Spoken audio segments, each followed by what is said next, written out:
موضوع الدرس فی احوال اہل النار سورۃ الدخان تفسیر ابن کثیر۔ الحمد للہ رب العالمین والصلاة والسلام علی اشرف الانبیاء وسید المرسلین سیدنا محمد وعلی آلہ واصحابہ اجمعین۔ اللہم صل علی سیدنا محمد وعلی آل سیدنا محمد كما صليت على إبراهيم وعلى آل إبراهيم في العالمين إنك حميد مجيد۔ أعوذ بالله من الشيطان الرجيم، بسم الله الرحمن الرحيم۔ إن شجرة الزقوم طعام الأثيم كالمهل يغلي في البطون كغلي الحميم، خذوه فاعتلوه إلى سواء الجحيم ثم صبوا فوق رأسه من عذاب الحميم ذق إنك أنت العزيز الكريم إن هذا ما كنتم به تمترون۔ اللہ تبارک و تعالی نے کلام مقدس کی ان آیات مبارکہ میں اہل النار یعنی جہنمیوں کے بارے میں ذکر فرمایا ہے۔ جیسا کہ سابقہ آیات میں آپ پڑھ چکے ہیں کہ اس بات قیامت، اس بات معاد اور مشرکین کا رد جو کہتے تھے کہ قیامت نہیں ہوگی، ہم دوبارہ نہیں اٹھائے جائیں گے، ان کا رد آیا۔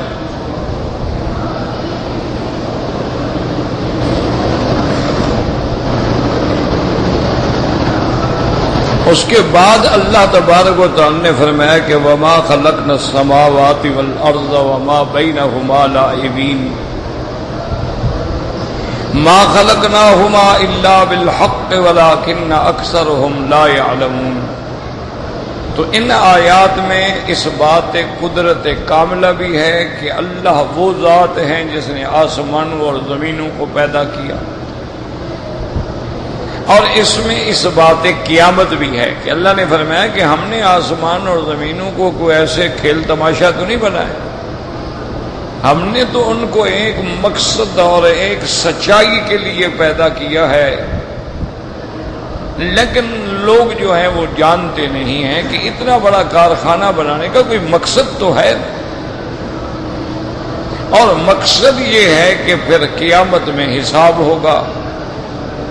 جن لوگوں نے اللہ کی توحید پر، انبیاء کی نبوت اور رسالت پر، قیامت پر ایمان لائے وہ کامیاب ہوں گے، جن لوگوں نے تکذیب کی اور ٹھکرایا وہ ناکام ہوں گے۔ اس لیے فرمایا ان یوم الفصل میقاتہم اجمعین، کہ وہ جو فصل کا دن ہوگا، فیصلے کا دن ہوگا، سب نے اسی دن اکٹھا ہونا ہے۔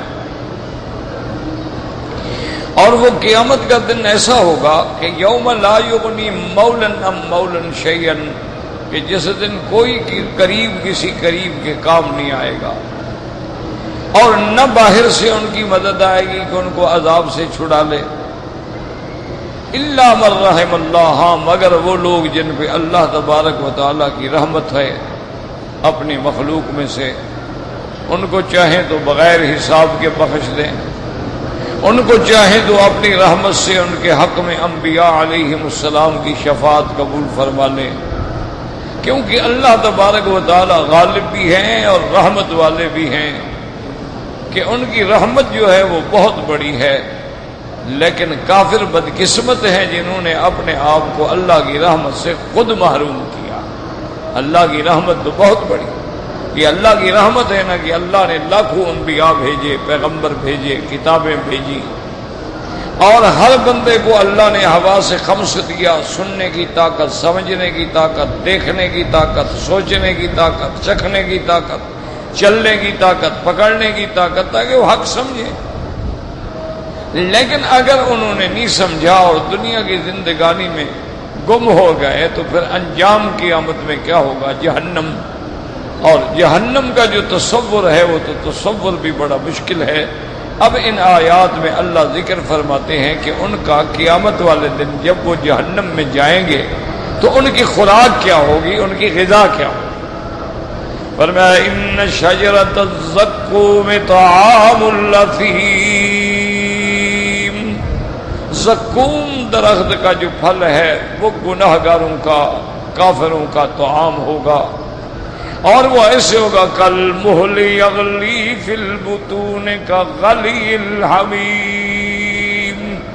کالمہل کہتے ہیں تلچھٹ، تیل کی تلچھٹ دیکھیں نا جو آخر میں جا کے بچتا ہے تو اس میں تھوڑی تھوڑی مٹی بھی ملی ہوتی ہے، اس کو کہتے ہیں تلچھٹ، تو وہ ایسے ہوگا اور پیٹ میں جا کے ایسے جناب کھولے گا جیسے گرم پانی آگ پہ کھولتا۔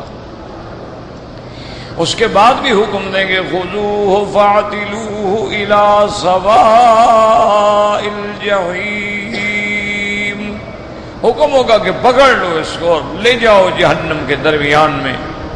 ثم صبوا فوق رأسہ من عذاب الحمیم، پھر اس کے سر پہ کھولتا ہوا جہنم کا پانی ڈالو، اور پھر فرشتے کہیں گے ذق، چکھو جہنم کا عذاب اور مزہ۔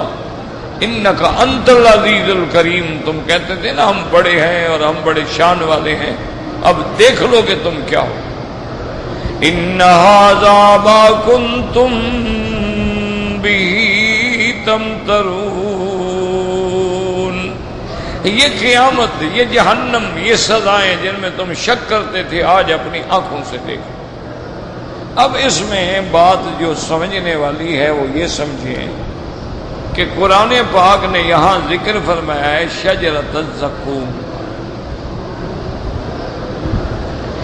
اسی جگہ دوسری جگہ قرآن پاک میں آتا ہے کہ شجرۃ تخرج فی اصل الجحیم، وہ درخت جو ہے وہ عین جہنم کے درمیان میں پیدا ہو۔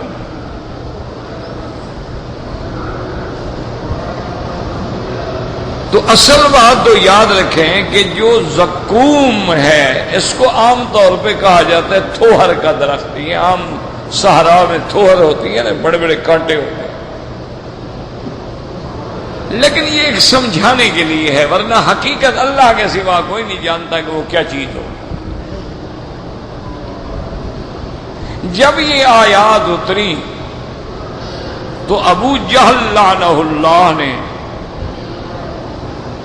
سرداروں میں بیٹھ کے، کفار میں بیٹھ کے اللہ کے قرآن کا مذاق اڑایا کہ دیکھو قرآن کہتا ہے کہ ان کا غذا جو ہے وہ شجرۃ الزقوم ہوگا، اور وہ درخت جو ہے وہ جہنم کے اندر پیدا ہوگا۔ جہنم تو آگ ہے، آگ کے اندر درخت کیسے پیدا ہوگا؟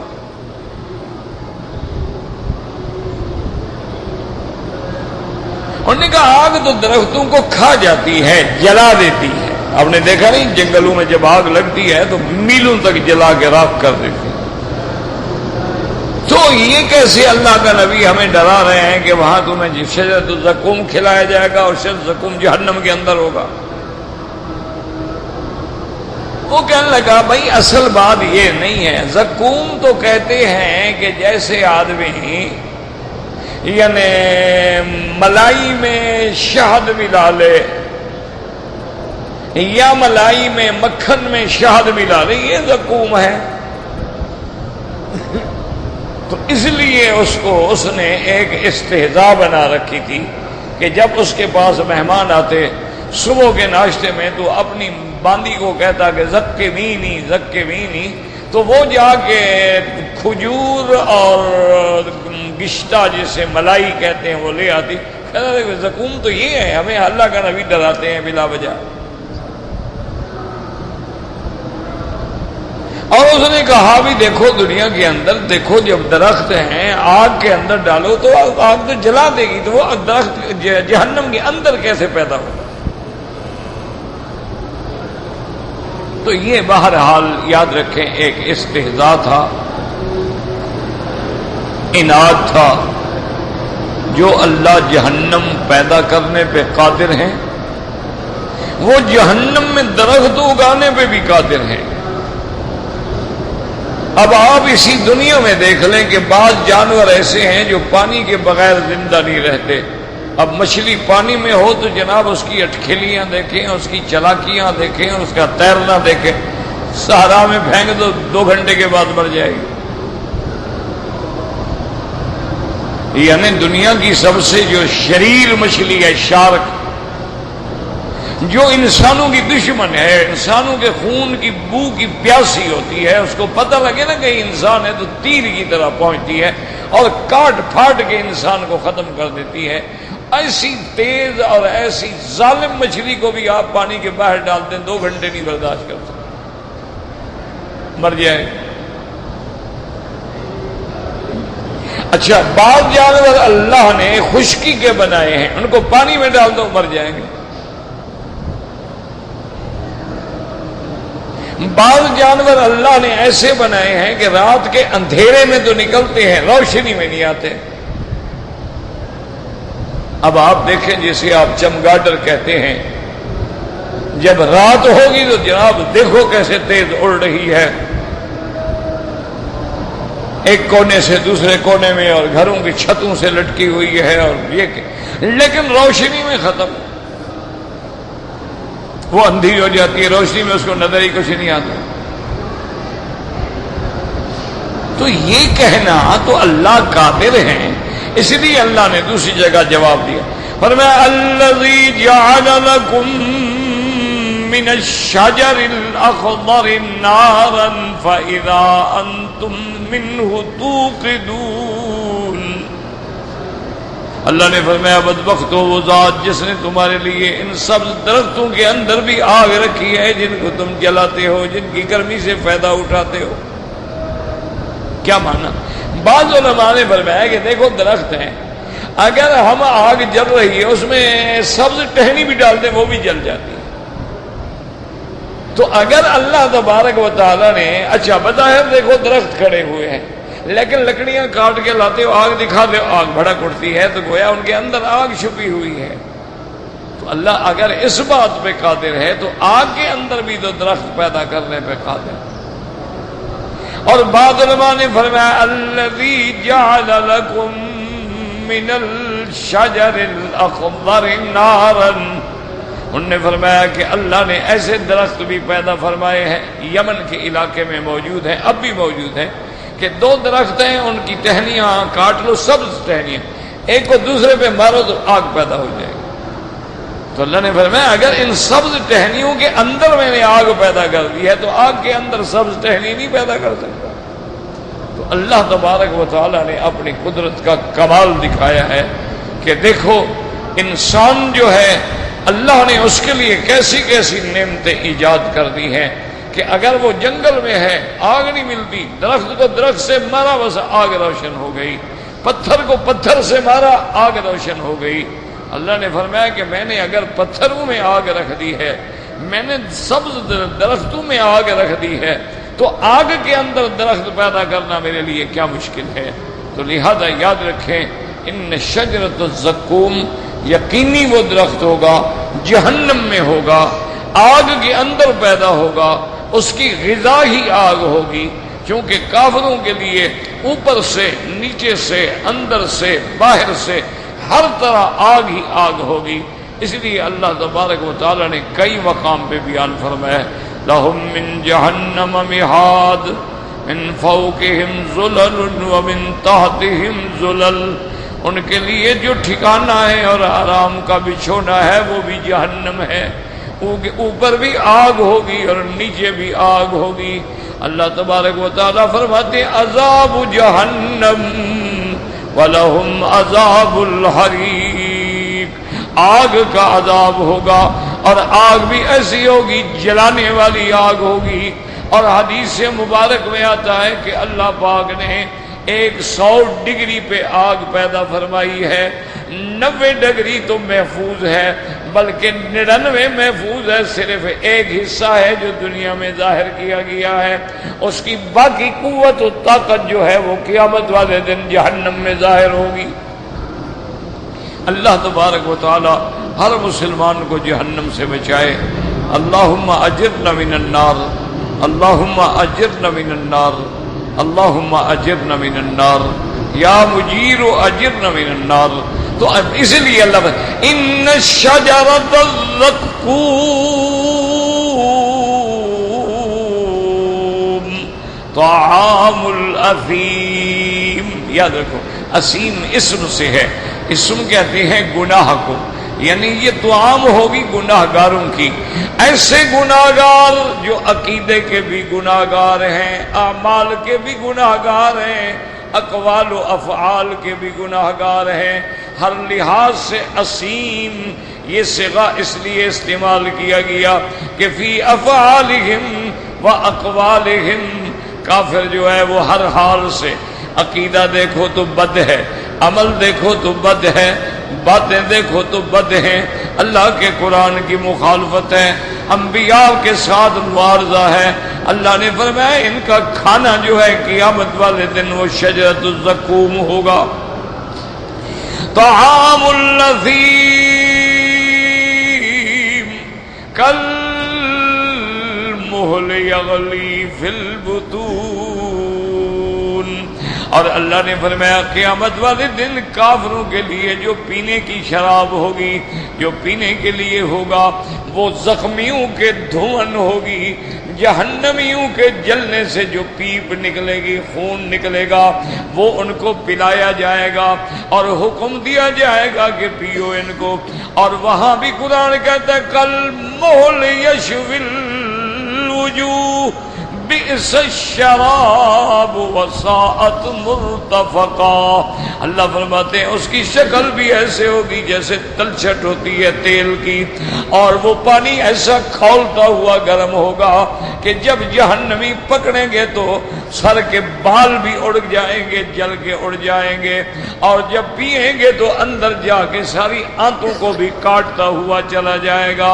پانی بھی ایسا ہوگا اور کھانا بھی ایسا ہوگا کہ یغلی فی البطون، پیٹ کے اندر ایسے کھولے گا جیسے پانی کو آگ پہ رکھتے ہو اور پانی کھولنا شروع کرتا ہے، یا جیسے کوئی آدمی ریاح والی چیزیں کھا لیتا ہے تو پیٹ کے اندر ایسے دوڑتا ہے، آوازیں پیدا ہوتی ہیں. اللہ نے فرمایا ان کا بھی یہی حال ہوگا کغلی الحمیم، جیسے گرم پانی کھولتا ہے ایسے ان کے پیٹوں کے اندر کھولن ہوگی. پھر حکم ہوگا خذوہ فاعتلوہ فی سواء الجحیم. اللہ حکم دیں گے پکڑ لو اس کو اور لے جاؤ جہنم کے اندر. اس لیے یاد رکھیں یہاں دو قول ہیں. بعض علماء کہتے ہیں یہ شجرۃ الزقوم کا جو کھانا ہے گویا یہ جہنم کے جانے سے پہلے ان کو ملے گا، یعنی ابھی جہنم میں نہیں گئے، ابھی تو ابتدائی طور پہ کھانا دیا جا رہا ہے نا، پھر حکم ہوگا کہ ان کو جہنم میں لے جاؤ. اور بعض علماء فرماتے ہیں کہ نہیں وہ جہنم میں ہی ہوں گے، لیکن جہنم اتنی بڑی ہے کہ کبھی ایک طبقے میں ہوں گے، کبھی دوسرے میں ہوں گے، کبھی تیسرے طبقے میں ہوں گے. اس لیے اللہ تبارک و تعالی حکم دیں گے کہ ان کو پکڑ کے اب جہنم کے وسط میں لے جاؤ، یعنی جہاں عین عذاب ہے وہاں ان کو لے جاؤ. جیسے قرآن کہتا ہے کہ جنت کے درجات ہوتے ہیں، ایسے جہنم کے بھی درکات ہوں گے، ایک کے نیچے اور نیچے ہوگا، پھر اور نیچے ہوگا. ان المنافقین فی الدرک الاسفل من النار، اور منافقین جو ہے وہ جہنم کے سب سے نچلے طبقے کے اندر ہوں گے، چونکہ منافق جو ہے وہ اسلام کا سب سے بڑا دشمن ہے. اس لیے اللہ حکم دیں گے پکڑ لو اس کو لے جاؤ. اچھا پھر صرف اس میں ثم صبوا من فوق راسه، اللہ تبارک و تعالی فرماتے ہیں ثم صبوا فوق راسه من عذاب الحمیم. اللہ حکم دیں گے کہ اب ان کے سر کے اوپر گرم کھولتا ہوا پانی ڈالیں، اور ساتھ فرشتے یہ بھی کہیں گے کہ ذوق چکھو عذاب. اس لیے علماء نے فرمایا یاد رکھو کہ عذاب جو ہے نا وہ دو قسم کے ہوتے ہیں، ایک جسمانی عذاب ہوتا ہے اور ایک روحانی عذاب ہوتا ہے. تو جسمانی عذاب تو ہو رہا ہے، لیکن روحانی عذاب ہوتا ہے کہ اس کو ایسی باتیں کی جاتی ہیں جو باتیں اس کو جلا ڈالیں. تو اب کہیں گے فرشتے چکھو، تم کہتے تھے نا ہم بڑے آدمی ہیں، شان والے ہیں، ہاں جناب دیکھو نا اپنی شان، کیسے شان تمہاری ظاہر ہو رہی ہے، چکھو مزاج۔ ذق انک انت العزیز الکریم، یعنی تم اپنے گمان میں اپنے آپ کو بڑا سمجھتے تھے، عزت والا سمجھتے تھے، آج دیکھ لو تمہارا کیا انجام ہے۔ تو اللہ تبارک و تعالی نے ان آیات میں جہنمیوں کے احوال اور جہنمیوں کی غذا کے بارے میں ذکر فرمایا ہے۔ اب مفسر رحمۃ اللہ علیہ فرماتے ہیں یقول تعالی مخبرا عما يعذب به الكافرین الجاہدین للقائه ان شجرۃ الزقوم طعام الأثیم۔ اب مفسر رحمۃ اللہ علیہ فرماتی ہیں کہ اللہ پاک خبر دیتے ہیں کہ کافروں کو اور منکرین قیامت کو کیا عذاب دیا جائے گا۔ فرمایا ان الشجرۃ الزقوم طعام الأثیم، اسیم سے کیا مراد ہے؟ مفسر کہتا ہے والاسیم فی قولہ و فعلہ، جو قول میں بھی فعل میں بھی گناہ گار ہے، اور الکافر وذکر غیر واحد انہ ابو جہل، اور بعض کہتے ہیں اسیم سے مراد ابو جہل ہے۔ ولا شک فی دخولہ فی هذه الآیۃ ولکن لیست خاصۃ بہ۔ اب مفسر فرماتا ہے کہ اس میں تو کوئی شک نہیں کہ ابو جہل بھی ان میں داخل ہے، لیکن یہ معنی نہیں کہ یہ آیت صرف ابو جہل کے لیے ہو بلکہ ہر کافر کے لیے ہے۔ قال ابن جریر حدثنا محمد بن بشار قال حدثنا عبد الرحمن قال حدثنا سفیان الأعمش عن ابراہیم عن حماد بن الحارث ان ابا الدرداء رضی اللہ تعالی عنہ کان یکرج ان شجرۃ الزقوم طعام الأثیم وقال طعام اليتیم وقال ابو الدرداء رضی اللہ عنہ قل ان شجرۃ الزقوم طعام الفاجر ای لیس له طعام من غیرها۔ اب مفسر رحمۃ اللہ علیہ فرماتے ہیں کہ حضرت ابو الدرداء رضی اللہ تعالی عنہ ایک بندے کو قرآن پڑھا رہے تھے، جب یہ آیت پڑھاتے ان شجرۃ الزقوم طعام الأثیم، وہ اللہ کا بندہ اسیم نہیں کہہ سکتا تھا، وہ کہتا طعام الیتیم۔ تو آپ نے فرمایا اچھا تمہیں سمجھ نہیں آتا تو اسیم کا معنی فاجر ہے، وہ فاجر کا طعام ہوگا، یعنی یہ تفسیری قول ہے، یہ معنی نہیں کہ وہ اللہ کے قرآن کو بدل ڈالیں۔ اللہ کا قرآن لفظاً بھی محفوظ ہے اور معنن بھی محفوظ ہے۔ کبھی کبھی علماء اپنے تفسیری اقوال کو ذکر فرما دیتے ہیں سمجھانے کے لیے کہ اسیم معنی گناہگار، اسیم معنی فاجر، اسیم معنی جو قول و فعل کا بد ہے یعنی کافر ہے۔ اس لیے فرماتی ہے کہ آپ نے اس کو پھر یہ سمجھایا کہ لیس لہ طعام من غیرہا قال مجاہد ولہ وقعت قطرۃ منها فی الارض لافسدت اہل الارض ما یشاءون وقد قدمناه مرفوعا۔ حضرت مجاہد رحمۃ اللہ علیہ فرماتے ہیں اس زقوم کا ایک قطرہ بھی اگر دنیا میں اللہ ظاہر فرما دے تو پوری دنیا کی معیشت کو تباہ کر ڈالے، ایسی بدبو ہوگی اس میں۔ اب مفسر فرماتا ہے کہ ایسی آیات مبارکہ آپ پڑھ چکے ہیں۔ کل محل یغلی فی البطون کغلی الحمیم، کل محل، محل کیسے کا اکر الزیت، وہ تیل کے آخر میں جو بچتا ہے اس کو کہتے ہیں تلچھٹ۔ وَيَغْلِي فِي الْبُطُونِ كَغَلْيِ الْحَمِيمِ من حرارت یا ورداتیا، چونکہ وہ گرم بھی ہوگا اور ردی بھی ہوگا، خراب بھی ہوگا تو پیٹ میں کھولے گا۔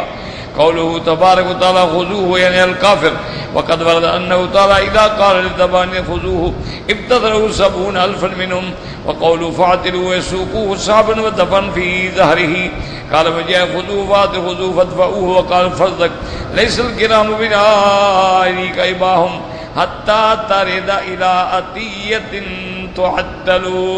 اب مفسر رحمۃ اللہ علیہ فرماتی ہیں کہ جب اللہ حکم دیں گے کہ اس کافر کو پکڑ لو، اسی طرح روایات میں یہ بھی آتا ہے کہ جو فرشتے جہنم کی سزا کے لیے مقرر ہیں، جب اللہ حکم دیں گے تو 70,000 فرشتہ دوڑے گا پکڑنے کے لیے، اور اللہ فرماتے ہیں فاضلو، اس کو لے جاؤ چلا کے، اس کو لے جاؤ گھسیٹ کے، مار مار کے زہر کے بل اس کو لے جائیں۔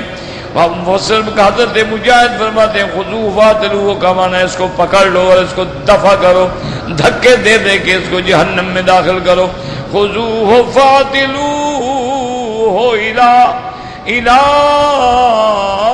سواء الجحیم، اے وسطی جہنم کے درمیان میں اس کو لے جاؤ. ثم صبوا فوق راسهم من عذاب الحمیم كقوله عز وجل يصب من فوق راسهم الحمیم یسال به ما فی بطونهم والجلود.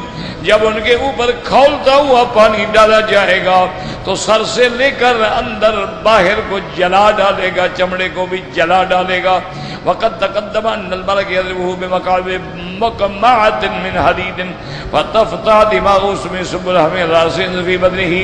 اور ایک روایت میں آتا ہے کہ فرشتے لوہے سے ماریں گے اس کے سر میں، اور سر میں جب زخم ہو جائے گا تو اس میں کھولتا ہوا پانی ڈالا جائے گا. نعوذ باللہ. فَيَسْلَدْ مَا فِي بَطْنِهِ مِنَ مَا يَتَّا تَمْرُكَ مِنْ كَعْبَيْهِ. وہ جب پانی اندر سے جائے گا آنتوں کو گلاتے ہوئے پاؤں کی ایڑیوں سے نکل جائے گا. اعاذنا اللہ تعالی من ذلك، اللہ ہمیں پناہ میں رکھے. وقوله تبارک و تعالی ذُقْ إِنَّكَ أَنْتَ الْعَزِيزُ الْكَرِيمُ. اے قولوا له ذلك على وجه التحكم التوبیخ، اللہ حکم دیں گے فرشتوں کو کہ ان کو جلانے کے لیے علی سبیل التوبیخ، ان کو کہو کہ چکھو مذاق اب جہنم. وقال الضحاک بن عباد رضی اللہ تعالی عنہما لست بعزیز ولا کریم، یعنی نہ تو عزت والا تھا، نہ تو طاقت والا، نہ تو شان والا. وقد قال فی مغازی حدثنا اسباد محمد قال ابو بکر الحضری نے کہا قال لك یا رسول اللہ صلی اللہ علیہ وسلم ابا جہل لعنه الله فقال ان الله تعالى امرني ان اقول لك اولى لك فاولى ثم اولى لك فاولى. قال فنزع صوبه من يده وقال ما تستطيع لي انت ولا صاحبك من شيء ولقد علمت اني امنع اهل البطاء وانا العزيز الكريم. قال فقتله الله تعالى يوم بدر واذله وعيره بكلمته وانزل ذق انك انت العزيز الكريم. اس روایت میں آتا ہے کہ میرے آقا رحمت دو عالم سیدنا محمد مصطفیٰ صلی اللہ علیہ وسلم کے سامنے ابھی جہل آیا. آپ نے فرمایا مجھے اللہ نے حکم دیا ہے کہ میں قرآن کی یہ آیتیں تم کو پڑھ کے سناؤں. اولا لک فاولا ثم اولا لک فاولا. اے بدبخت تو ہی قابل ہلاکت ہے، تو ہی قابل ہلاکت ہے. کہنے لگا محمد مصطفیٰ آپ جانتے ہیں میری طاقت کو مجھے کوئی نقصان نہیں پہنچا سکتا ہے، مجھے کوئی نہ آپ کا ساتھی نقصان پہنچا سکتا ہے. وَلَقَدْ عَلِمْتَ أَنِّي أَمْنَعُ أَهْلَ الْبَطْحَاءِ، میں بطحا کے اندر سب سے طاقت والا بندہ ہوں، میں یہاں کا بڑا قوت والا سردار ہوں اور بڑی عزت والا آدمی ہوں. جب اللہ تبارک و تعالی نے اس کو بدر میں کتے کی موت مروا دیا، مارا گیا بدر کے اندر، اور کتے کی طرح ٹانگوں میں رسا ڈال کے گھسیٹ کے اس کنویں میں ڈالا گیا، تو اللہ پاک نے قرآن میں فرمایا کہ فرشتے بتلاؤ ذُقْ إِنَّكَ أَنْتَ الْعَزِيزُ الْكَرِيمُ. اے ابو جہل لعنہ اللہ اب چکھو مزہ. کہتے تھے نا میں عزت والا. اب دیکھ لو اپنی عزت، دیکھ لو اپنی شان کے تمہارا کیا حال ہے، کس حال میں تم پڑے ہوئے ہو. اور اس کے بعد فرماتے ان هذا ما كنتم به تمترون قوله تعالى يوم تدعون الى نار جهنم دعا هذه النار التي كنتم بها تكذبون افسحر هذا ام انتم لا تبصرون. اللہ تبارک و تعالی نے فرمایا کہ قیامت میں ان کو یہ بھی کہا جائے گا کہ یہ وہ آگ ہے جس کا تم شک کیا کرتے تھے، شبہ کیا کرتے تھے. افسحر ھذا، کیا دیکھ لو یہ جادو ہے؟ ام انتم لا تبصرون، یا تم اندھے ہو گئے ہو، دیکھ نہیں رہے ہو. ولہذا قال تبارک و تعالی ان ھذا ما کنتم به تمترون. یہ وہ جہنم کی آگ ہے جس میں تم شک کیا کرتے تھے. اللہ تبارک و تعالی نے جہاں اہل جہنم کا ذکر فرمایا اب اہل جنت کا ذکر فرماتے ہیں. ان المتقین فی مقام امین فی جنات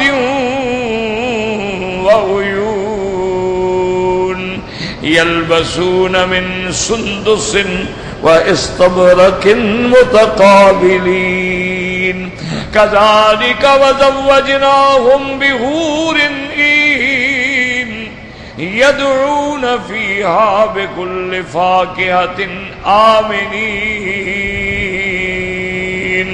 لا يذوقون فيها الموت إلا الموتة الأولى ووقاهم عذاب الجحيم فضلا من ربك ذلك هو الفوز العظيم فإنما يسرناه بلسانك لعلهم يتذكرون فارتقب إنهم مرتقبون. اب مفسر فرماتے ہیں اللہ تعالی حل اشقیاء، اللہ نے پہلے اشقیاء کا ذکر فرمایا، اب سعداء کا ذکر فرماتے ہیں سمی القرآن مثانی ان المتقین، اللہ سے ڈرنے والے، اللہ پہ ایمان لانے والے، اللہ کے احکام پہ چلنے والے، فی مقام امین فی الآخرۃ، جب مناو جنت کے اندر ہوں گے ایسے مقام میں جو امن والا مقام ہے. قبل امنوا فیہا من الموت والخروج من کل ہم وحزن وجزع وتعب ونصب ومن الشیطان وکیدہ وسائر الآفات والمصائب. جنت مقام امین کیوں ہے؟ وہاں ان کو اب امن میں آ گئے، اب نہ موت آئے گی، نہ نکالے جائیں گے، نہ کوئی غم ہوگا، نہ کوئی حزن ہوگا، نہ تکلیف ہوگی، نہ تکان ہوگی، نہ شیطان ہوگا، نہ شیطان کا مکر ہوگا، نہ شیطان کے وسوسے ہوں گے، نہ آفات ہوں گی، نہ مصائب ہوں گی، بلکہ امن والے مقام پہ آ جائیں گے. فی جنات وعیون، کافر جب زقوم پی رہے ہوں گے یہ جنت کے باغوں میں ہوں گے، چشمے بہ رہے ہوں گے. وَهَذَا فِي مُقَابِلِ مَا أُولَٰئِكَ فِيهِ مِنْ شَدَّةِ الزَّقُّومِ وَشَرْبِ الْحَمِيمِ وَقَوْلُهُ تَعَالَىٰ يَلْبَسُونَ مِن سُندُسٍ، آپ ریشمی لباس پہنے ہوئے. سندس کہتے ہیں رفیع الحریر القمصان من ناوہ، جو سب سے قیمتی قسم کی ریشم ہوتی ہے. وَإِسْتَبْرَقٍ وَهُوَ مَا فِيهَا بَرِيقٌ وَلَمْعَانٌ ذَلِكَ الرِّيَاشُ مَا يَلْبَسُ أَعَالِي الْكَمَاشِ. اور مفسر فرماتے استبرق کا معنی یہ ہے ایسا کپڑا جس میں چمک ہوگی، لمعان ہوگا. اور یہ کیسے کپڑے ہوتے ہیں جو کپڑوں کے اوپر پہنے جاتے ہیں؟ اللہ فرماتے ہیں متقابلین اے علی السرر لا یجلس احد منهم وظهروا الى غیرہ، ایک دوسرے کے سامنے تختوں پہ اوپر بیٹھے ہوئے ہوں گے. کذالک وزوجناہم بحور العین، اے حضرت ما مکرناہ من الزوجات احسان الحور العین اللاتی، اللہ فرماتی ہیں ہم نے جنت دی، ہم نے ان کو یہ باغات دیے اور ہم نے پھر ان کو حور عین بھی عطا فرمائی. اور وہ حوریں کیسی ہوں گی؟ لم یطمثہن انس قبلہم ولا جان، جن کو کسی انسان اور کسی جن نے کبھی چھوا بھی نہیں ہوگا. کأنہن الیاقوت والمرجان، ایسی خوبصورت ہوگی جیسے یاقوت و مرجان ہوتی ہیں. اللہ فرماتے ہیں الجزاء الاحسان الا الاحسان. قال رياض بن ابي قال جانو ابن حبيب قال مزاحم الاتار قال عبدنا عمر سعد رجل رضي الله تعالى رفعه نوح قال لو انه راى بزكت في بحر لجي لعذب ذلك الماء لعذوبة ريقها. ایک روایت میں یہ بھی آتا ہے کہ وہ حوریں ایسی ہوں گی اگر وہ اپنا لعاب دہن کسی کڑوے دریا میں بھی ڈال دے وہ دریا بھی میٹھے ہو جائیں گے. اللہ اکبر.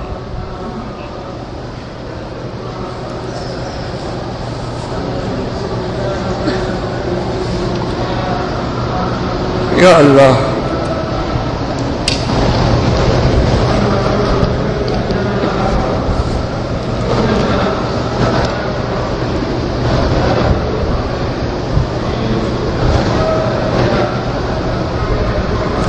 کہتے جی کہ ہم نے دیکھا ہے کہ بہت سارے لوگ جو ہیں وہ قرآن پاک کو زمین پہ رکھ دیتے ہیں اور پھر اٹھا لیتے ہیں، پڑھتے ہیں.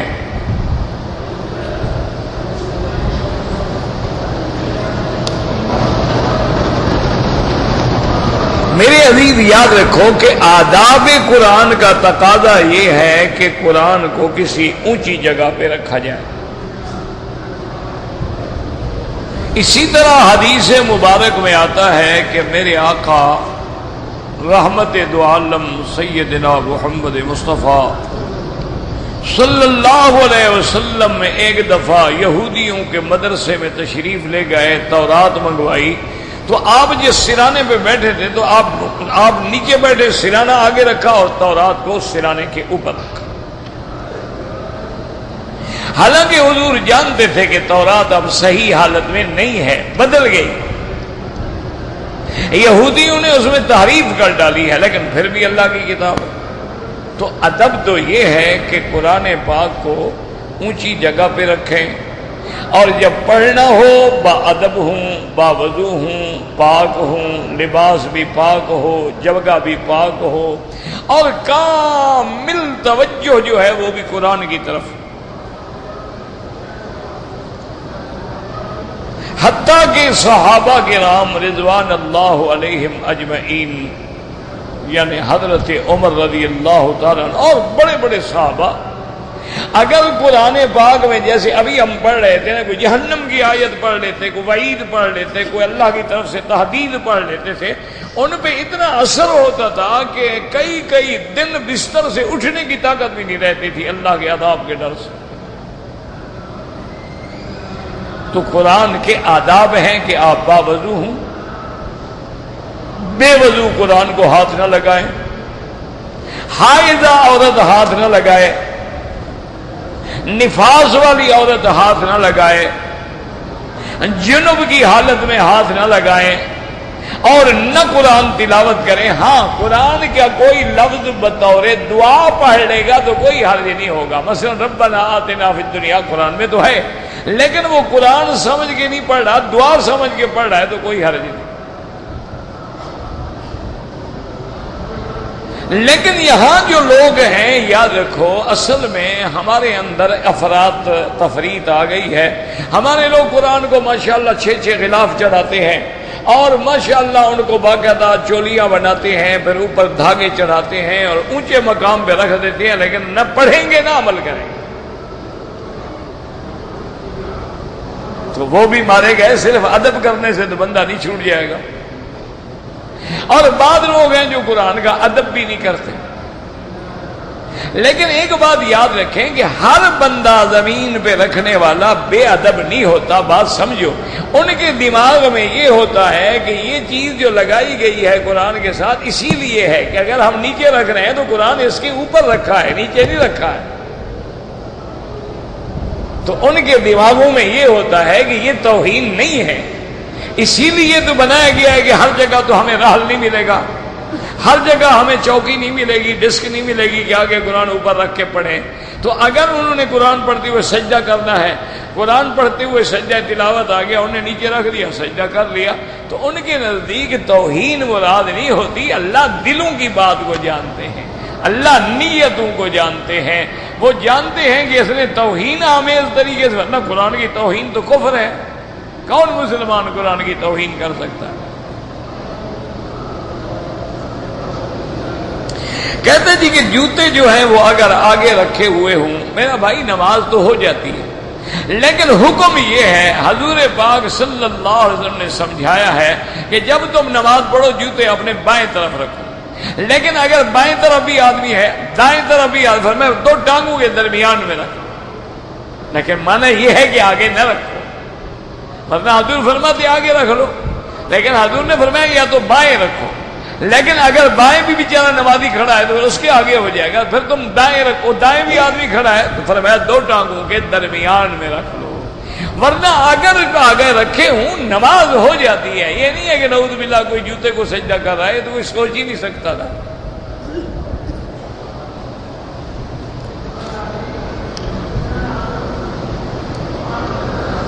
اگر کوئی شخص مسجد میں داخل ہو اور تحیت المسجد پڑھے بغیر بیٹھ جائے, بالکل گناہگار ہے, اس نے سنت چھوڑی حضور کی.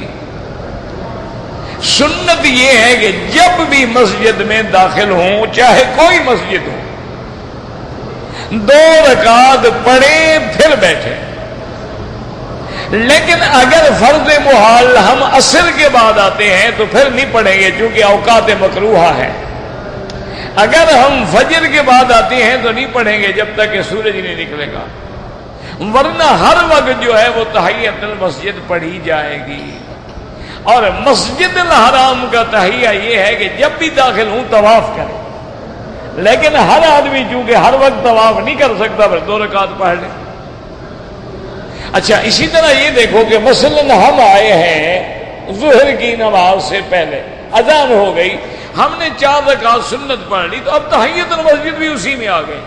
وہ جو ہم نے سنت پڑھی ہے نا، تحیہ بھی اسی میں داخل ہو گئی، مزید پھر تحیۃ المسجد پڑھنے کی ضرورت نہیں ہوتی۔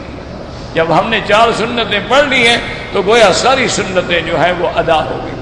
ہاں، اگر کسی آدمی کے پاس اتنا وقت ہے کہ اذان کے بعد وہ تحیہ بھی پڑھ سکتا ہے اور 4 سنتیں بھی پڑھ سکتا ہے تو پڑھ لے، اچھی بات ہے۔ یہ تو جتنا محنت کرے گا اتنا پھل ملے گا۔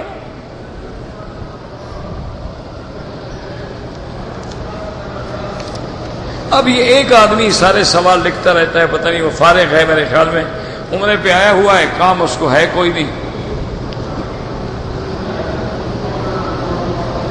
انسان اگر سجدے کی حالت میں ہو تو مرد کے پاؤں جو ہے انگلیوں پہ ہوں، اور یہ ضروری نہیں کہ ملے ہوئے ہوں، مل کے آپ جیسے پاؤں ہیں اسی حالت میں رکھیں، نہ زیادہ کھیلیں اور نہ زیادہ ملائیں۔ اور دوسرا یہ بھی ایک بڑا مشکل مسئلہ ہو گیا ہے آج کل، اللہ ہمیں بھی آپ کو بھی ہدایت دے۔ بعض میرے بھائی جب نماز پڑھتے ہیں نا، سجدے میں ہاتھ یوں رکھ دیتے ہیں۔ اچھا، بعض نماز میں کھڑے ہوں تو ایک پاؤں کا رخ ادھر ہوگا، ایک کا ادھر ہوگا، یہ بالکل غلط ہے۔ ہاتھوں کا رخ بھی قبلے کی طرف ہو، پاؤں کا رخ بھی قبلے کی طرف ہو۔ یہ نہیں ہے کہ ایک پاؤں یوں کر دو اور ایک پاؤں یوں، مذاق بنا دیا ہے نا نماز کو، جیسے آگے کھڑے ہو گئے کھڑے ہو گئے۔ اچھا، کسی کی مرضی آئی تو اس نے اللہ اکبر کیا، کسی کی مرضی آئی تو یوں کر لیا، کسی کی مرضی آئی تو یوں پکڑ لیا۔ انا للہ و انا الیہ راجعون۔ حالانکہ سنت کے مطابق ہر حال میں نماز پڑھا کرے۔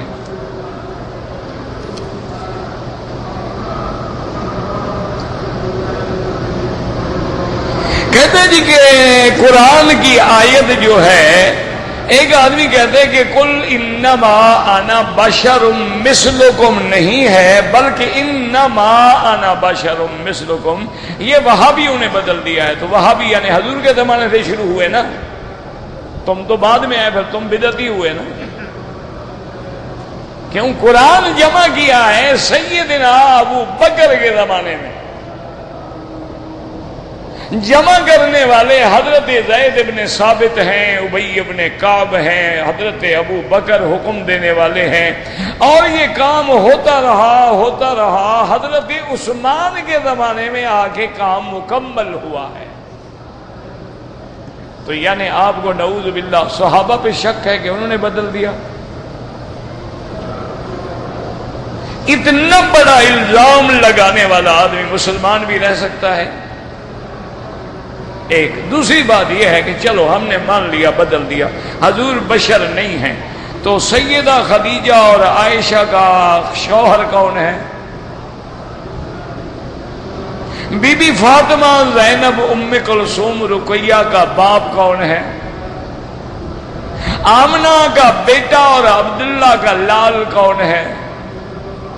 عبد المطلب کا پوتا اور ابی طالب کا بھتیجا کون ہے؟ حمزہ اور عباس کا چاچا کون ہے؟ خدا کا خوف کرو، کبھی جبریل کے بھی ماں باپ ہیں، نور کے بھی ماں باپ ہوتے ہیں، یعنی صرف بشریت کا انکار کر کے اہل بیت کا بھی انکار کریں، اولاد رسول کا بھی انکار کریں، بنات رسول کا بھی انکار کریں۔ اور پھر اللہ نے فرمایا کہ میں نے تو نبی سارے بھیجے ہی بشر ہیں، وَمَا أَرْسَلْنَا مِن قَبْلِكَ إِلَّا رِجَالًا نُوحِي إِلَيْهِمْ۔ میرا مدنی، آپ سے پہلے بھی ہم نے جتنے پیغمبر بھیجے ہیں وہ مرد ہیں، انسان ہیں، کسی عورت کو بھی نہیں بھیجا اور کسی نور کو بھی نہیں بھیجا۔ اسی لیے اللہ نے فرمایا کہ ظالمو، اگر دنیا کے اندر ملائکہ رہتے، نوری مخلوق رہتی، تو ہم بھی نوری فرشتہ بھیجتے، لیکن چونکہ دنیا میں انسان رہتے ہیں، اولاد آدم رہتی ہے، تو ان کی ہدایت کے لیے لازم ان کی جنس، اسی لیے کس آیت کو بدلو گے؟ قُلْ إِنَّمَا أَنَا بَشَرٌ مِثْلُكُمْ يُوحَىٰ إِلَيَّ أَنَّمَا إِلَٰهُكُمْ إِلَٰهٌ وَاحِدٌ فَمَنْ كَانَ يَرْجُو لِقَاءَ رَبِّهِ فَلْيَعْمَلْ عَمَلًا صَالِحًا۔ دوسری جگہ فرماتے قُلْ إِنَّمَا أَنَا بَشَرٌ مِثْلُكُمْ يُوحَىٰ إِلَيَّ فَاسْتَقِيمُوا إِلَيْهِ وَاسْتَغْفِرُوا وَوَيْلٌ لِّلْمُشْرِكِينَ۔ اور تیسری جگہ فرماتے ہیں قُلْ سُبْحَانَ رَبِّي هَلْ كُنتُ إِلَّا بَشَرًا رَّسُولًا۔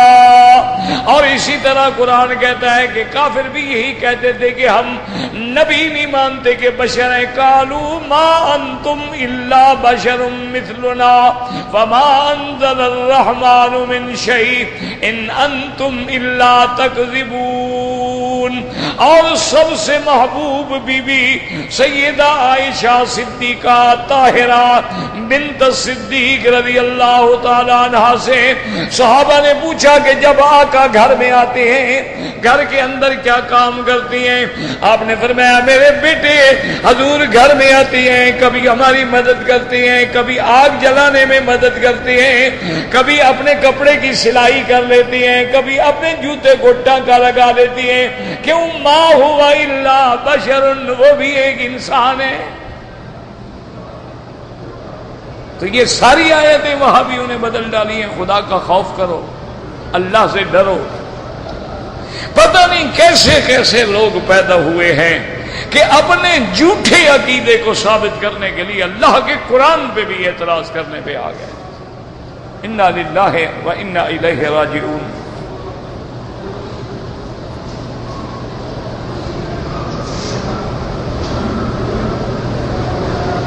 کہتے جی جو خیانت کرتے ہیں یا دھوکہ کرتے ہیں، بھائی خدا کے بندے یاد رکھو، ایک ہے اعتقادی منافق، جیسے حضور پاک کے زمانے میں منافق تھے۔ کیا مانا؟ کہ ظاہراً کہتے تھے ہم مسلمان ہیں، کلمہ پڑھتے تھے، نمازیں پڑھتے تھے، حضور کی مجلس میں آتے تھے، لیکن اندر سے کافر تھے۔ یہ اعتقادی منافق ہے، جس کے بارے میں قرآن نے خود اذا جاءك المنافقون قالوا نشهد انك لرسول الله والله يعلم انك لرسوله والله يشهد ان المنافقين لكاذبون۔ اللہ نے فرمایا میرا مدنی منافق آپ کے پاس آتے ہیں اور کہتے ہیں ہم گواہی دیتے ہیں آپ اللہ کے رسول ہیں۔ اللہ نے فرمایا اللہ تو جانتے ہیں آپ میرے رسول ہیں، لیکن ہم گواہی دیتے ہیں، جھوٹ بول رہے ہیں۔ ان کا اندر کفر ہے، ظاہر ایمان ہے۔ وہ منافق الگ ہے۔ ایک منافق ہے عمل کا منافق۔ کیا مانا؟ حضور نے فرمایا آیت المنافق ثلاثن، آپ نے فرمایا منافق کی 3 نشانیاں ہیں۔ اذا حدث کذب، جب بات کرے جھوٹی کرے، واذا وعد اخلف، وعدہ کرے تو جھوٹا کرے، واذا اؤتمن خان، جب امانت رکھی جائے تو خیانت کرے۔ اور ایک حدیث میں اذا خاصم فجر، جب کسی سے جھگڑا کرے تو گالیاں بکے۔ یہ منافق کی علامت ہے، لیکن یہ نفاق عملی ہے، نفاق عقیدے والا نہیں ہے۔ نفاق عقیدے والا کافر ہے، یہ عملاً گناہگار ہے۔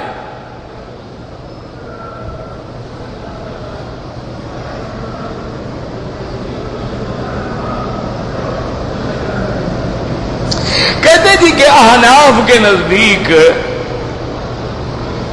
جمع بین الصلاتین کب ہے؟ احناف کے نزدیک جمع حقیقی جو ہے نا 2 نمازوں میں، ظہر عصر مغرب عشاء، وہ صرف عرفات اور مزدلفہ میں ہے بس۔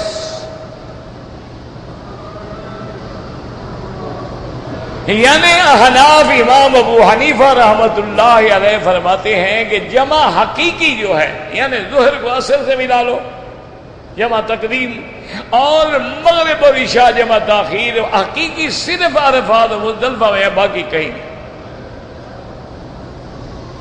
باقی وہ کہتے ہیں کہ اگر آپ سفر میں ہیں تو وہ جمع سوری ہوگی، جمع حقیقی نہیں ہوگی۔ کیا مانا کہ آپ ظہر میں لیٹ کر دیں، آپ نے ٹھیک 3:30 بجے ظہر پڑھی ہے، 3:45 بجے عصر کا وقت ہو گیا، بعد میں عصر پڑھ لیں، تو ظہر آپ نے آخری وقت میں پڑھ لی، عصر آپ نے اول وقت میں پڑھ لی، دیکھنے میں دونوں جمع بھی ہو گئی لیکن نمازیں آپ نے اپنے اپنے وقت میں پڑھی۔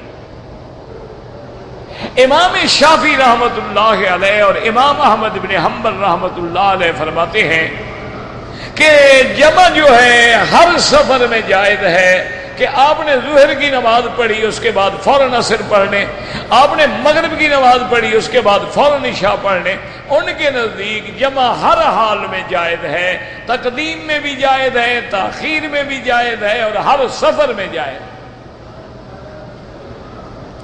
امام صاحب فرماتے ہیں کہ اصل بات تو یہ دیکھنی ہے کہ سب سے پہلی چیز ہے قرآن، اور قرآن یہ کہتا ہے کہ ان الصلاۃ کانت علی المؤمنین کتابا موقوتا، موقوت توقید سے ہے، توقید تعین، اللہ نے نمازوں کا وقت معین کر دیا ہے۔ وہ کہتے ہیں جب وقت معین ہے تو اب تقسیم کیسے ہو سکتا ہے؟ اور دوسرا وہ یہ فرماتے ہیں کہ دیکھو نمازیں آپ جمع کرتے ہیں ظہر اور عصر، مغرب اور عشاء، وہ کہتے ہیں فجر اور ظہر کیوں نہیں جمع کرتے ہو؟ کوئی وجہ تو ہوگی نا، ورنہ سفر میں وہ بھی تو ایک نماز ہے نا، ایک ہی دفعہ کھڑے ہو کے ظہر بھی فجر بھی پڑھ لو، ظہر بھی پڑھ لو۔ وجہ یہ ہے کہ ظہر کا وقت جو ختم ہو رہا ہے فوراً عصر کا وقت شروع ہو رہا ہے، مغرب کا وقت جو ختم ہو رہا ہے فوراً عشاء کا وقت شروع ہو رہا ہے۔ اور دوسری ان کے پاس دلیل ہے کہ حضور سفر میں تھے، صحابہ نے کہا الصلاۃ یا رسول اللہ، حضور نماز کا وقت ہو گیا، آپ نے فرمایا الصلاۃ امامکم، اور آگے چلو۔ صحابہ خاموش ہو گئے، دیر گزر گئی، پھر صحابہ نے یاد دلایا الصلاۃ یا رسول اللہ، حضور نماز کا وقت ہے، فرمایا الصلاۃ امامکم، اور آگے چلو۔ اب صحابہ خاموش رہے، اب صحابہ بھی نماز کے بغیر نہیں رہ سکتے تھے، ان کے دل میں بھی نماز کا انتظار تھا۔ دیر کے بعد انہوں نے پھر کہا الصلاۃ یا رسول اللہ، حضور نماز کا وقت ہو رہا ہے، اور انہوں نے فرمایا الصلاۃ امامکم، اور آگے چلو۔ تو اب آ کر ظہر آپ نے آخر وقت میں پڑھی اور عصر آپ نے اول وقت میں پڑھی۔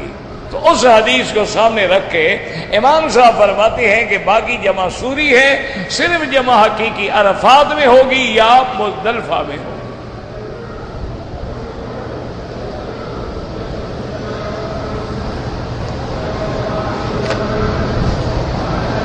اصل میں یاد رکھو یہ ہماری بدقسمتی ہے کہ جن چیزوں کو اللہ نے ہمارے لیے رحمت بنایا تھا، اب دیکھیں نا حضور کا ہر عمل سنت،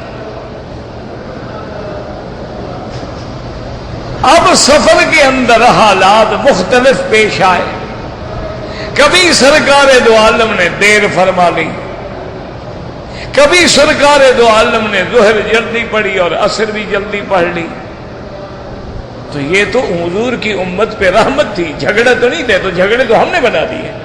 آپ کو بھی حالات دیکھیں اجازت دیتے ہیں آرام سے ہر نماز اپنے وقت پہ پڑھو۔ آج کل دیکھیں نا جی، کاریں موجود ہیں، گاڑیاں موجود ہیں، ہر منزل پہ مسجدیں موجود ہیں، آدمی کو تقریباً سفر کا بھی پتہ ہوتا ہے کہ میں نے 2 گھنٹے کے بعد فلاں جگہ پہنچ جانا ہے، تو اپنے اپنے وقت پہ نمازیں پڑھو۔ اچھا اگر ایسے حالات ہیں کہ جی ہم بس میں بیٹھے ہوئے ہیں اور بس والوں نے کہا ہے کہ جی ہم تو مکہ اور مدینے کے راستے میں ایک سٹے لیں گے، ایک دفعہ رکیں گے، ہم پھر نہیں رکیں گے، اب وہ اللہ کا بندہ اگر بیٹھا رہے تو وہ تو رکے گا نہیں، پھر اس کو عصر کی نماز جو ہے بس میں پڑھنی پڑے گی، وہ کہتا ہے ٹھیک ہے جمع کر لو، کٹھی پڑھ لو، کوئی بات نہیں۔ کون سا کفر اسلام کی جنگ ہے؟ حالات ہیں۔ اب مثلا ہم لوگ کبھی خود سفر کرتے ہیں، باہر کے لیے جاتے ہیں، کبھی کبھی فلائٹ ہماری جو ہے نا 17 گھنٹے ہوائی جہاز میں رہنا پڑتا ہے، 13 گھنٹے کی بھی فلائٹ ہوتی ہے، 10 گھنٹے کی بھی فلائٹ ہوتی ہے، 7 گھنٹے کی بھی فلائٹ. ہم حالات دیکھتے ہیں کہ بھی اگر آگے جگہ ہی نہ ملے، پانی نہ ملے، حالات ایسے ہو جائے، ٹھیک پڑھ لو بھائی، اطمینان ہو گیا. اب دیکھیں نا جی کہ مثال کے طور پہ ہم نے مغرب کی نماز پڑھی ایئرپورٹ پہ. اب ہم نے جانا ہے عشاء کے بعد کی فلائٹ سے، تو اگر ہم نے مغرب عشاء کٹھے پڑھ لی، مطمئن ہو گئے، صبح کی نماز سے پہلے تو انشاءاللہ ہم اگلے ایئرپورٹ پہ پہنچ جائیں گے. یہ نماز بھی ہم نے آرام سے نیچے پڑھ لی اور اگلی بھی جا کے انشاءاللہ ایئرپورٹ پہ پڑھیں گے. تو یہ حالات ہیں، ان کو دیکھ لو. اللہ نے تمہارے لیے رحمت بنایا ہے، کوئی عذاب تو نہیں بنایا ہے. جزاک اللہ. میرے لیے دعا کرتے ہیں اللہ پاک آپ کو بھی صحت و عافیت عطا فرمائے اور آپ کی آرزوئیں بھی پوری فرمائے. اگر ایک عورت نے سحری بھی کھا لی، رمضان کے روزے کی نیت بھی کر لی، لیکن ظہر کی نماز میں حیض آ گیا، روزہ ختم. اب روزے کی شکل میں تو رہے گی، یعنی کھائے پیے نہ لوگوں کے سامنے، لیکن روزہ ختم ہو گیا، اس کی قضا کرنی پڑے گی. تراویح کی نماز اگر قرآن شریف دیکھ کے کوئی پڑھے، نماز تو ہو جائے گی، لیکن اس دنیا میں بھی ابھی حافظوں کی کمی ہے. ایک ڈھونڈو تو 1000 حافظ مل جائے ماشاءاللہ. یہ تو ویسے بھی وہ دور ہے نا. علامات قیامت میں ایک نشانی یہ بھی ہے کہ قاری بہت ہو جائیں گے، عالم کم ہو جائیں گے. اب آپ دیکھیں ماشاءاللہ ہر مسجد میں قاری ہے، لیکن عالم بہت کم.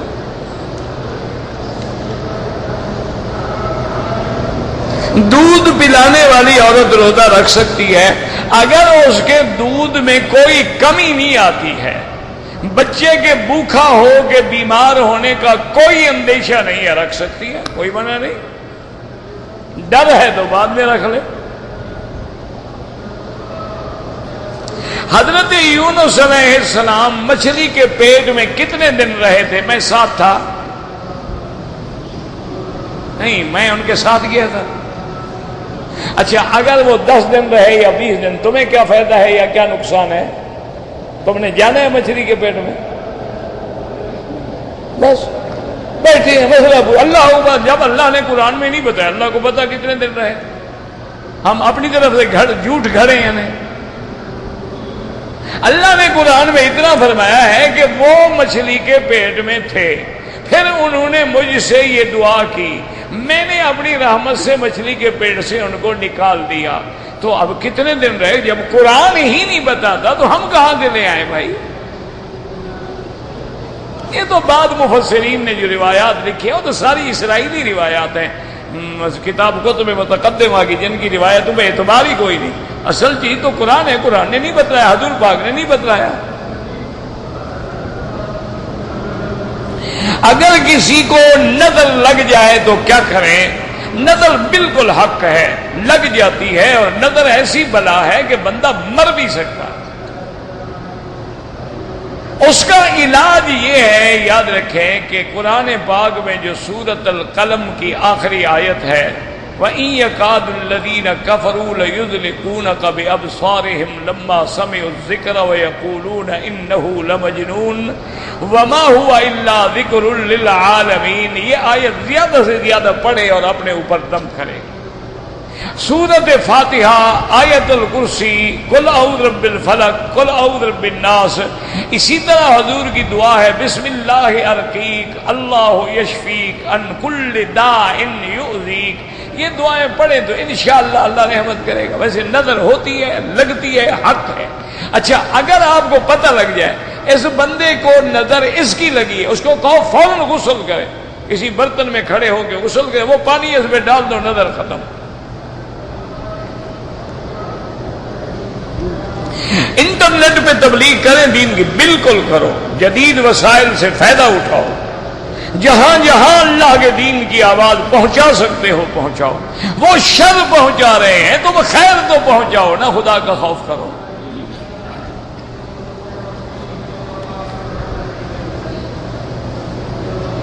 اگر احرام کی حالت میں عورت کے چہرے پہ کپڑا لگ جائے، کوئی دم شم نہیں ہوتی.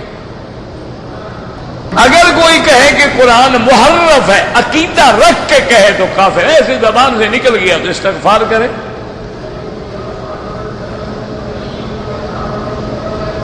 عصر کی نماز کے بعد اگر ہم ایک طواف کے بجائے 2-3 طواف اکٹھے کر لیں، بالکل کر لیں، بعد میں 2 رکعت پڑھ لیں۔ اگر ہمارا کام جائز ہے لیکن افسر ظالم ہے، رشوت کے بغیر نہیں کرتا ہے، تو آپ پہ کوئی گناہ نہیں، اس پہ لعنت ہوگی۔ شب برات کی فضیلت میں کوئی صحیح حدیث نہیں ملی ہے، ضعیف روایات ہیں یا بزرگوں کے اقوال ہیں۔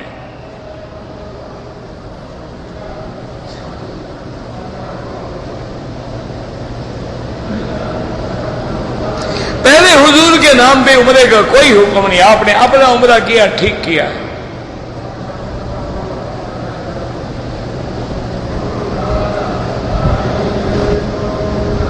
کہتے ہیں جی کہ ہمارے ہاں عورتیں اور مرد جو ہے درگاہوں پہ جاتے ہیں، اللہ ہدایت دے، جاؤ لیکن اللہ سے دعا مانگو، درگاہ والوں سے نہ مانگو۔ کہتے جی کہ تبلیغ والے کہتے ہیں کہ نماز کا 69 کروڑ ہے اور تبلیغ میں زیادہ ہے، تو کوئی بات نہیں، تبلیغ سیکھنا فرض ہے، اس میں بھی زیادہ ثواب ہو سکتا ہے۔